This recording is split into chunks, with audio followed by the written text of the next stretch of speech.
What it do, Jive Turkeys, and welcome back to the Controversy. And this is the recommendation.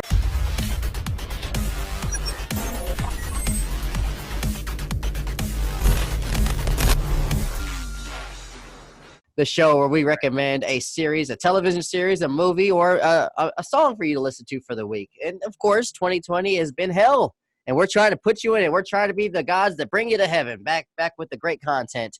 And I can't do this show without my best friends in the whole wide world, Jeremy Branch and Alex Hampton. Welcome, guys. Hey, feel like I got a promotion because the things you call me when we're not recording. Well, you did get a promotion, and if you want that money, you got to ask Alex. He's got it for you. Your check's in the mail. I do not have that money. Ian owes you, okay? Like, I don't have it. I don't have it. No. All right. Well, I'm not going to reward you with money, guys, but we will reward you with great content. So today we are going to talk about, of course, the great shows, the great movies, and the great music that we've been listening to. First of all, have you guys been listening and watching some good stuff this week? I'm going to be honest, man. It's not been a big week for me watching stuff, but that doesn't mean I don't have lots of recommendations that I can give you. This week, I have been comfort watching Mystery Science Theater 3000 pretty much when I've had free time, which is the greatest thing in the world, but that's not my recommendation. But yeah, sometimes I just fall back into the oldies but the goodies, and that's where I'm kind of at right now. But I do have some cool shit to talk about. Can't wait to hear it, man. That was a very old-ass man thing to say. And I was just about to call you out like movies are terrible. What false advertising? But he's ready, guys. What about you? I took a different turn in terms of looking at certain content. So I've noticed that Netflix has put out a lot of original content. So I just started testing it out. There's some things that hit for me. There are others that were severely trash. But I remember texting you guys, I watched Jingle Jangle, and I thought it would be just another Christmas story with Black people. But I saw it, and I'm not going to lie, I really enjoyed it. And I'm not a Christmas, the extent of Christmas movies for me are Home Alone 1 and 2. That's it. That's it. I don't watch anything else. Guys, well, shoot, since we're on the topic of movies, let's talk about our movie recommendations for this week. Jeremy, we're going to start off with you, brother. What have you what are you recommending for us this week? So, in the tradition so far that we've established, I got to bring something obscure, a little avant-garde to the table. And there's a movie that came out in 2019, I believe. It's a little Blumhouse joint, and it's called Cam, C-A-M. Oh, I love this movie. I've seen it. You've seen it? I've seen it, wow. Yeah. It's a Netflix movie, right? Yeah, it is. It's really good. It is about a young woman, 20-something girl who has decided to enter the world of being a cam model, of essentially OnlyFans or Chatterbait or any of these kind of sex worker online industries. It's something that's become very common, especially in the age of COVID. People got to somehow make money, and it's become viable for lots of people. And Ian, I'll bill you guys. Yeah. It's easy on one hand to dismiss them because it doesn't take a whole lot of talent to take off your clothes, but at the same time, you got to respect people's hustle. Everybody's path's a little bit different. What I like about Cam, though, is that it humanizes this girl and shows you that there's more to sex workers than just being this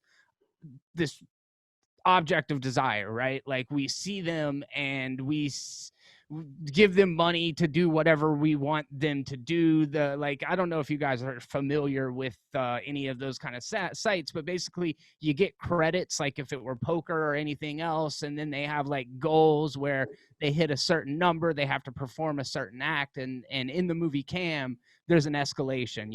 At first she's trying to hold on to her sense of identity and to do something different, and then what we were talking about with social media and how everybody's kind of got to compete with each other, the stakes keep getting upped, and it leads to some really far out shit that I don't want to spoil, but suffice it to say, it's topical. It's really well done. It's kind of a horror thriller, and Yes. it's got some good message and shit in it. It's something that I really like. So, Ian, what do you think about that one? I loved it. Yeah, it did come out in 2019. It's definitely a scenario that could happen with these cam girls or any sex worker that, or even us YouTubers. It's a Yes. scenario that could actually happen. And the main character, I don't know her name, but I know she's from the show Handmaid's Tale, one of my favorite shows. That's She's right. she's the girl with one eye, and yeah, she's a very great actress. And I do recommend this movie as well. I've actually watched it. Horror, realistic horror actually. Cyber horror too. That's like Yeah, that's a made good up way of a saying made it. up genre right there. But yeah, I do recommend that as well. I can back him up in saying that this is a very good movie and a Yo, very underrated movie too. Good pick. maybe Upgrade, and maybe The Invisible Man can fall in this new category that you just now Yes. came up with. I like that, cyber horror. Cyber horror, yeah. Right. That's dope. All right, Alex, your turn, man. What do you recommend for us this week, brother? So I'm gonna stick with comedy and like how we kind of set the parameter, something obscure, something that a movie that's been forgot about. And the comedy movie that I picked out is a movie called Double Take with Ooh, Orlando Jones and Eddie Griffin. I've seen that one. Mhm. Oh my God, you talking about hilarious? I don't see why they never made a sequel. Mother's so mother's cookies. Mother's Uh, damn cookies.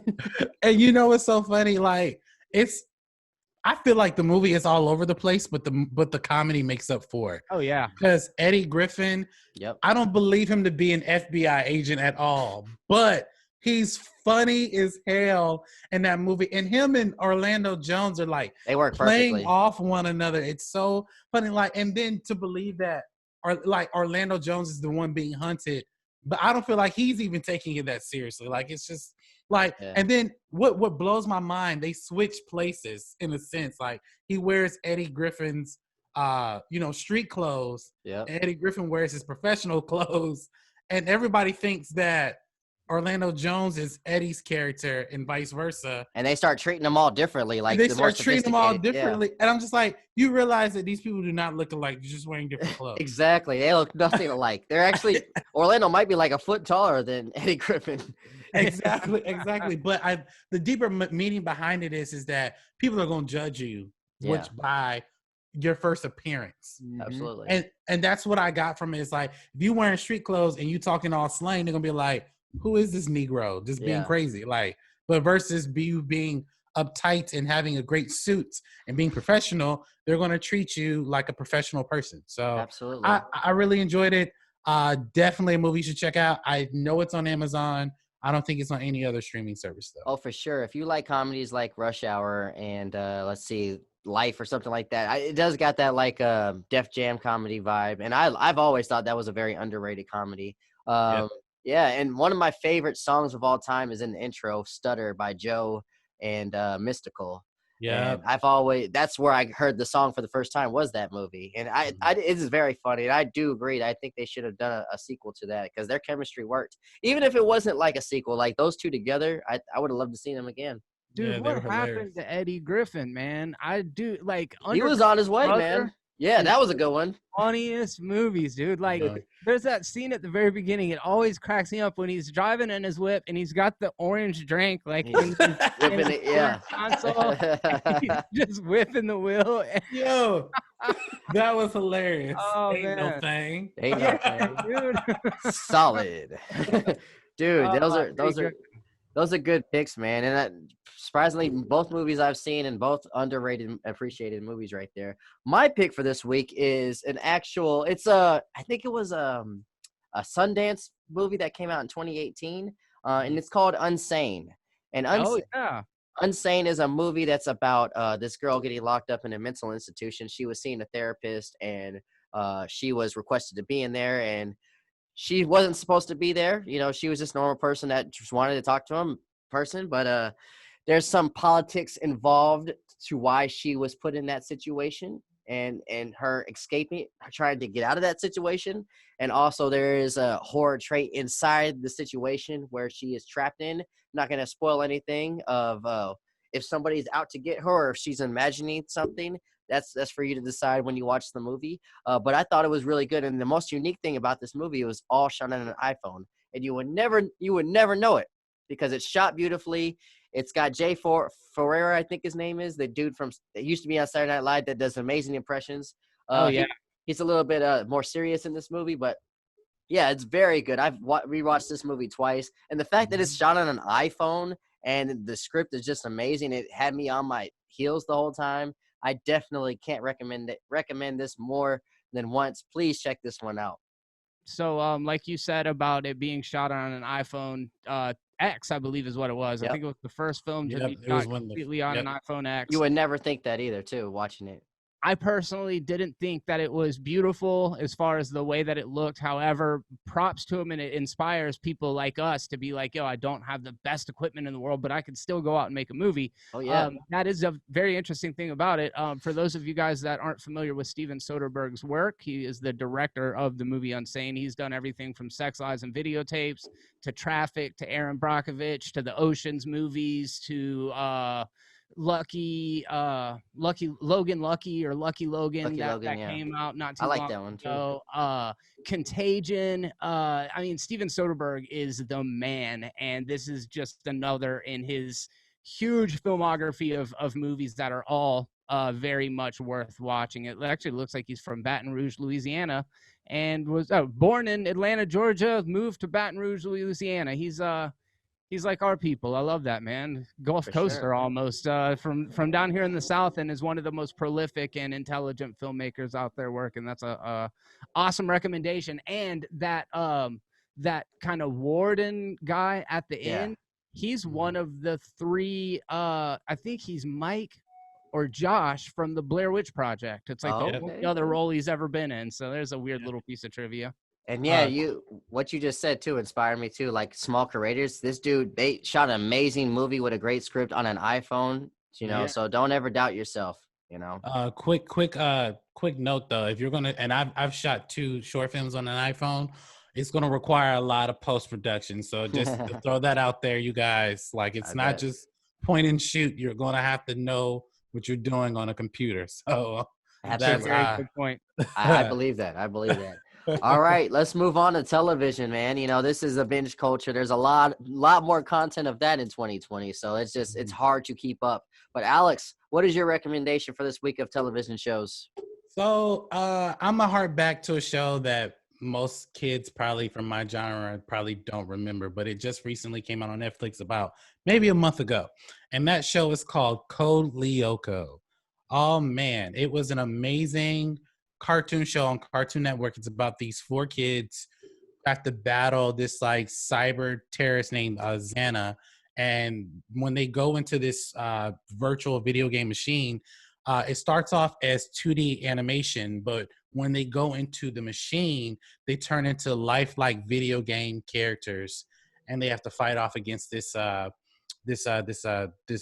internet being. And it's actually really cool. It reminded me of like a certain video games that I used to play. Definitely look up Code Lyoko. It's on Netflix now. I believe it's like 4 seasons or 5 seasons. I just started rewatching it, and it brought back so many memories. Love that show. Okay, cool. Thanks for the recommendation, because I've never heard of that. But I mean, I've been trying to get into more not comics, but cartoons. I'm a grown-ass man, and I have been limited on my cartoons, but I've been meeting people here in Tampa that's their niche. They love cartoons. They love anime. They've been talking about it like it's the coolest thing ever, and it's been actually getting me pumped to want to watch them again. So, yeah, thanks for that recommendation, man. Yeah, I'm obsessed with animation. I should watch more anime. I vaguely remember Code Lyoko. The character with glasses name, I believe, is Jeremy, and I think that's the main reason why I remember it. Yeah. I need to check it out, though. I really like the animation style, and I remember it coming out, what was it, Alex? Maybe like the year 2000 or something? I don't know. Like 2003, maybe 4. Dang, yeah, I'll definitely check it out. Okay, cool. I'm putting that on my list, man. Thank you, guys. Jeremy, what is your television recommendation? It's funny. I didn't even think about it until I was just about to present it. And my first recommendation for the movie was Cam. And now my recommendation for the TV show is Peep Show. Sounds kind of like there might be a theme going on here. Dude, if you're horny, just check off, dude. Like, what is your deal? All right, hold up. Matter of fact. Wait. Hold on. Okay, let me end the call. Let me leave first. Yeah. See how let Jeremy do him. People have been getting busted for that on online too. The publisher of the New Yorker got busted for jerking it. It was just a matter of time. Yeah, 100%. Yeah, law of averages, man. You know what's funny? No one told him, "Yo, we can still see you." Like they just sat there and watched it. Like that's a tough call to have with your boss, dude. like I would have been like, "Yo, what the fuck you doing?" Like that would have been me. But like everybody just watching. Oh, I don't want to get fired. I don't want to get fired. Nah. Avert your eyes. Okay, so Peep Show is not what it sounds like. Peep Show is not what it sounds like. It's a British comedy. It's not new. It's actually quite old, probably from the early to mid aughts as well, like maybe 2003, something like that. It is by far the funniest show I've ever seen. A lot of people really like Spaced. That's got Simon Pegg in it from around the same time. It's also British. To me though, Peep Show is just so freaking clever and funny. There's an odd couple, two roommates that live together. They're like 30 somethings, maybe late 20s. One of them's more of a professional kind of buttoned up guy. Very self-serious, not super worldly, kind of a shrewd or a prude. And then his roommate's name is Jez, which is what English people call Jeremy. His name's Jeremy, and he's like a DJ, aspiring musician, total like into ecstasy and hallucinogens, and like a free spirit kind of party animal, always hooking up and all Sounds this exactly stuff. like you, just bro. kind of he's a bit like me for sure. And the relationship though between the two of them is really cool. And what makes it Peep Show is that you see it through the characters' eyes at certain scenes, and you hear their internal dialogue. So you hear what they're thinking as they're interacting with people, and that's kind of the hook of the show that makes it different from other shows. But I'm telling you guys, just watch 1 or 2 episodes of Peep Show and touch base with me, because if it's basically going to dictate whether or not we can continue to be friends. You know what I mean? So just make sure that you like it. Well, it looks like I have no choice. I don't want to lose my friendship with Jeremy. I'll have to check it out. I'm definitely going to check that out. All right, Peep Show. All right, you freaking horny weirdo. All right, so my television recommendation this week is a new show that is actually, we've been watching on Hulu, but I think it's actually on FX. We don't have cable, so I've been watching it on the streaming service. It's called A Teacher, and it stars the kid from he was on Jurassic World, and he was also in that. If you ever watched the movie Love, Simon, he was in that as well. But it stars this kid, and I forgot his name, and it stars that chick from the terrible Fantastic Four movie that played Sue Storm. Mara. Yes. Kate Mara, yes. Whoa. So and his name's Cute Boy from It Chapter 2. I don't remember what his name is, but that's who you're talking about, right? No, he was on Jurassic World. No, he wasn't in It Chapter 2. He was the older kid. Okay, yeah, got you. Yeah, you know what I'm talking about? The big brother. So in this movie, she is the teacher and he is the student, which is funny because he's played college kids before, and now they're bringing it back to high school. And this is a scenario we've heard about many times in the news, is where the teacher is having sex with the student. And it seems to happen a lot after we've graduated, where all these teachers are just giving out the vagina. And where the hell was I during this know, time? right? We had these I'm over here hard up during quarantine time. I'm trying to fuck an elementary school teacher. Yeah, we had these like bus driver, lunchroom lady teachers, and they get these models and shit like, hey, I'm fresh out of college and I'm ready to bang. This is what I'm not here to teach y'all anything. You guys want to learn something? Pull your pants down. I'll teach you something. You know, this is a new generation that we live in. But this show right here, all jokes aside, is showing the reality of what this situation is. It's funny to us as men, but it actually does have psychological effects on this kid, because this isn't really what it's supposed to be like. You know, he's very confused. He's still a child learning development. He doesn't understand the world, and this grown ass woman is confusing the hell out of him. She's married on this show, and she seems like and this show does a good job showing the psychological parts of why she's in this position, not giving excuses for her, but like showing that she's bored in her life and just doing things to spice up her boredom. And this kid right here, that's just like gullible to this situation. So I think it shows this realistic take of why these teachers are doing the things that they are doing, or why these kids are falling for it. At the end of the day, we're all going to be like, damn, lucky. But at the same time, we got to remember, flip that around. What if it's Jeremy talking to like your 16-year-old sister or brother? So yeah, Yeah, that's death. it's Yeah, That's all I especially can your think about. 16-year-old brother. Watch your 16-year-old brother's back. When it's Jeremy Mr. Still Your Brother over here. Oh wow. But yeah, Oh, a teacher, man. You know, it's a very uncomfortable conversation to have, sounds or it's cool. a very entertaining, comfortable situation. It brings me back to high school. The only complaint I have about the show is all these kids are obviously grown ups. It's not even like they're not even trying. It reminds me of like in the 90s where they were like, this guy's 40. So, Yeah. but that's my only gripe about it. But the acting and like the storytelling is great. I'm actually interested in that. That's kind of ripped from headlines stuff that I enjoy to watch on Netflix. I like true crime stuff, but like documentaries can sometimes be a little too heavy for me, and like crime scene footage and stuff like that. But to hear, like a fictionalized version of that, that's something I could definitely get on board with. And I think Victoria would probably be interested in watching it with me as well.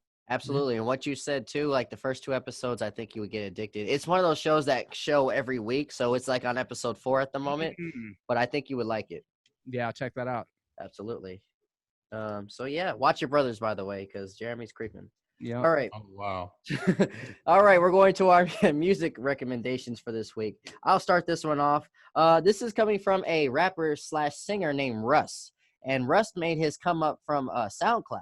He was one of those guys that he never signed to a label. He just started bringing out his music, with singles. And he developed a huge cult following. And he's making so much money. All that money that he makes goes directly to him. He doesn't have a label to go underneath. And he just dropped an album recently.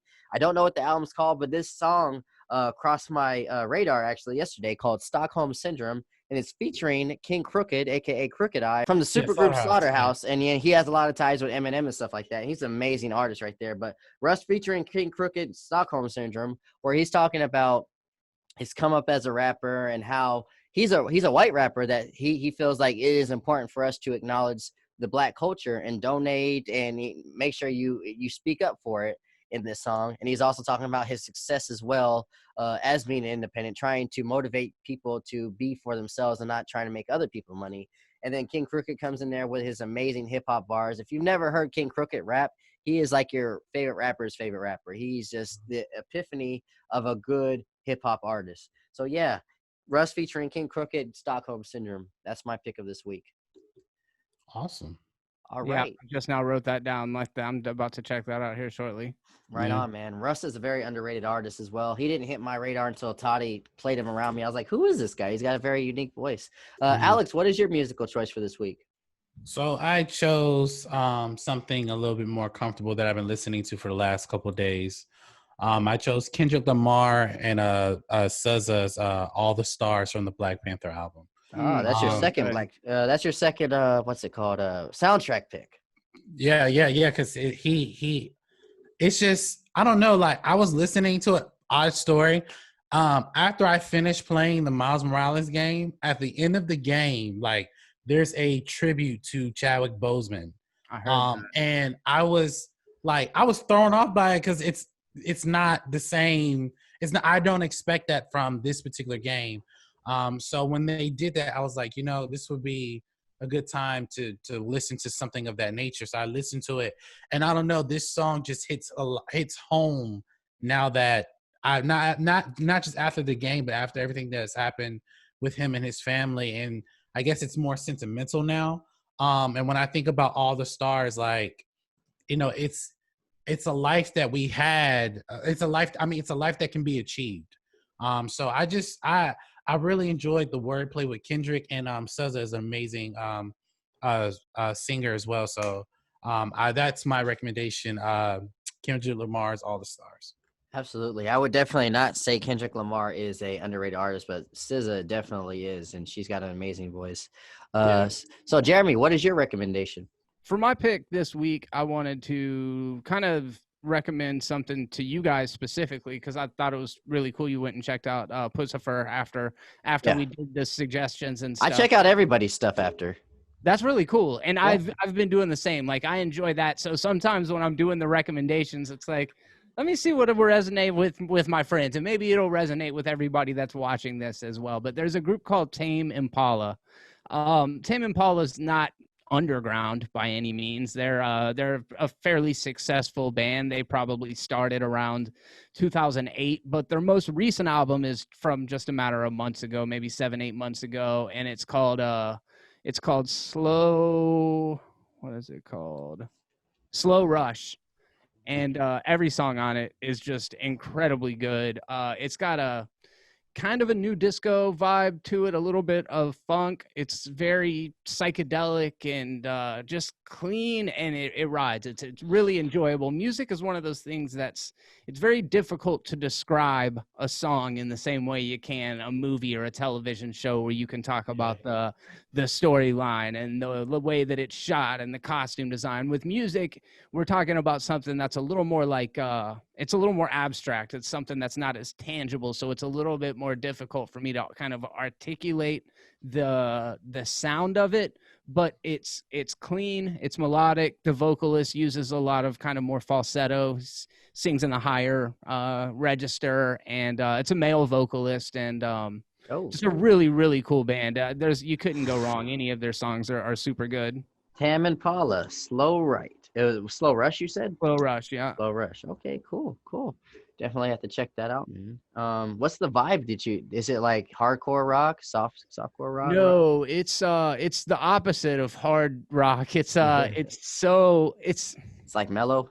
It's psychedelic, man. Yeah, the best way that I can kind of explain it is it's what you would see if you went to Coachella or Bonnaroo and everybody was passing around Molly. Absolutely. This would be the band that they were doing it to, you know? All right, so all my drug addicts, check this one out. All right, guys, this has been an amazing show. Thank you, guys. I got some great recommendations from this. And listen, what is your recommendations for this week? Let us know in the comments. And yes, I do read all the comments, and I've been looking at some of your recommendations. I appreciate those. Much love, peace, and chicken grease. Bye, guys. Peace. Help keep your brother out the streets. Subscribe to my dad's YouTube channel. Love, peace, and chicken grease.